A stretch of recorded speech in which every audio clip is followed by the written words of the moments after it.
Nelson Mandela's enduring support for Palestinians is evident through South Africa's pursuit of a genocide case against Israel. Greetings and salutations to everyone.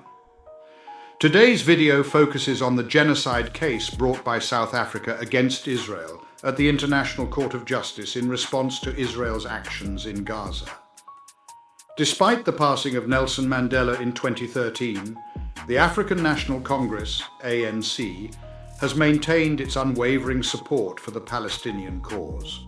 Mandela himself frequently highlighted the struggles faced by Palestinians, and subsequent South African leaders have drawn parallels between the treatment of Palestinians in Gaza and the West Bank and the oppression experienced by black South Africans during apartheid. The ANC has consistently denounced Israel as an apartheid state, even prior to the current conflict. Without further delay, let us begin our discussion. Just a mere fortnight following his release from prison in 1990, Nelson Mandela embarked on a journey to Zambia in order to engage in a meeting with African leaders who had provided unwavering support throughout his battle against South Africa's oppressive apartheid regime, which enforced racial segregation. Amidst a crowd of men dressed in dark suits, eagerly anticipating Mandela's arrival on the airport tarmac, one figure stood out: Yasser Arafat.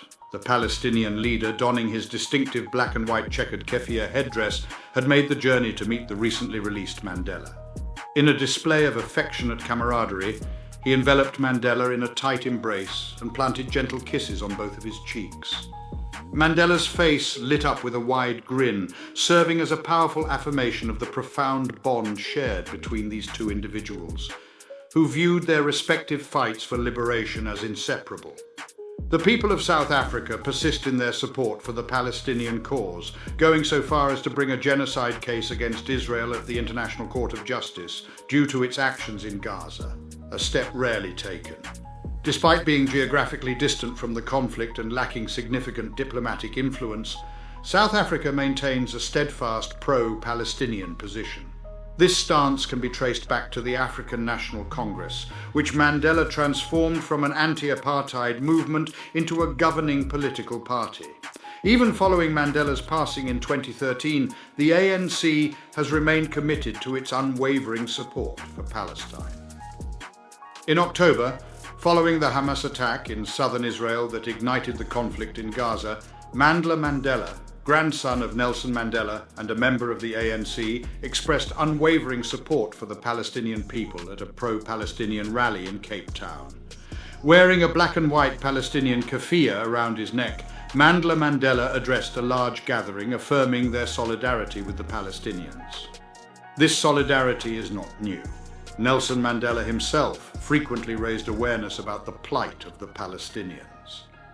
Just 3 years after the dismantling of apartheid and the end of white minority rule in South Africa, Nelson Mandela, upon being elected president in the historic all-race elections of 1994, expressed gratitude to the international community for their assistance and emphasized that true freedom cannot be achieved without the freedom of the Palestinians. Drawing parallels between the plight of Palestinians in Gaza and the West Bank and the oppression experienced by black South Africans during apartheid, Mandela and subsequent South African leaders highlighted the shared struggle of these two groups in their own homelands. Notably, Israel not only imposed restrictions on Palestinians, but also supplied arms to the apartheid government in South Africa, maintaining covert military connections until the 1980s, despite publicly condemning apartheid. South African human rights lawyer Thamsanqa Malusi notes that the ANC has long condemned Israel as an apartheid state, a sentiment shared by international rights groups. This accusation of apartheid against Palestinians holds particular significance in South Africa. Israel vehemently denies this portrayal, asserting that its Arab minority is afforded complete civil rights. It perceives Gaza, from which it removed soldiers and settlers in 2005, as a belligerent entity governed by the Islamic extremist organization Hamas, and it regards the West Bank as a contested territory open to peace talks, which disintegrated over 10 years ago. According to Malusi, numerous members of the South African government have personally endured the oppressive effects of apartheid, which may have influenced their choice to file a legal case against Israel at the United Nations highest court. Despite Mandela's efforts to promote peace and engage with Israel, there has been a noticeable increase in anti-Israel sentiment in South Africa, which has even permeated into everyday life. One example of this is the pressure exerted by the ANC's youth wing on South African supermarkets to boycott Israeli products, with the threat of forced closures looming over them. The conflict in Gaza further fueled solidarity with the Palestinian cause in South Africa, leading to large-scale marches in support of Gaza in Cape Town and Johannesburg. Additionally, the outbreak of war resulted in pro-Palestinian graffiti appearing on buildings in the Bo-Kaap neighborhood of Cape Town. The leader of the ANC, South African President Cyril Ramaphosa, has expressed his disapproval of the actions taken by both Israel and Hamas during the conflict, referring to them as atrocities. However, he made a public appearance wearing a keffiyeh and holding a Palestinian flag, while also offering condolences to Israel for the recent Hamas attacks. This display leaves no doubt as to where South Africa's sympathies lie. In a show of support for the Palestinian cause, ANC officials, including Mandela, welcomed 3 Hamas representatives to South Africa, one of whom was the group's highest-ranking member in Iran. Together, they participated in a ceremony commemorating the 10th anniversary of Nelson Mandela's passing, which took place in front of a statue of the former South African president at the government's headquarters.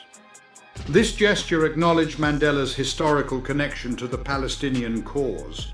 Just prior to the court proceedings on Wednesday, the residents of Ramallah in the West Bank gathered around a statue of Mandela, proudly waving both Palestinian and South African flags while holding signs expressing their gratitude with the words, "Thank you, South Africa." Although not universally embraced, the visit of Hamas to South Africa was met with mixed reactions. The primary opposition party in South Africa, along with the United States and European Union, classifies Hamas as a terrorist organization. The issue of supporting Palestinians in South Africa carries complex racial implications. Black and mixed-race South Africans who have historically endured severe oppression during apartheid are at the forefront of advocating for Palestinians. However, the level of support among South Africa's white minority is not as significant. The ruling ANC-led government in South Africa claims to take a moral stance in its genocide case against Israel. Initially, their objective is to obtain an order for Israel to cease the attacks in Gaza, which have resulted in the deaths of over 23,300 Palestinians, with 2/3 of them being women and children, according to the Gaza Health Ministry. Accusations of hypocrisy have emerged as the ANC, despite ignoring international court orders, finds itself entangled in this case. In 2015, the South African government, under the ANC, made the decision to not apprehend then Sudanese President Omar al-Bashir during his visit to the country. This was despite the fact that al-Bashir was facing a warrant from the International Criminal Court for charges of genocide. Additionally, South Africa has maintained a close relationship with Russia and its president, Vladimir Putin, even after the invasion of Ukraine. South Africa has chosen to ignore an ICC indictment against Putin, which accuses him of war crimes in connection with the abduction of children from Ukraine. The allegations of genocide made against Israel are fiercely contested, as they assert that they are engaged in a defensive conflict following an attack by Hamas militants on October 7th. Which resulted in the deaths of approximately 1,200 individuals, predominantly civilians, and the capture of around 250 hostages. Israel maintains that their actions adhere to international law and that they make every effort to minimize harm to non-combatants, placing blame on Hamas for operating within residential zones. To support our channel's growth and ensure broader awareness, kindly hit the like and subscribe buttons. This will help us reach more individuals and disseminate valuable information. Thank you in advance.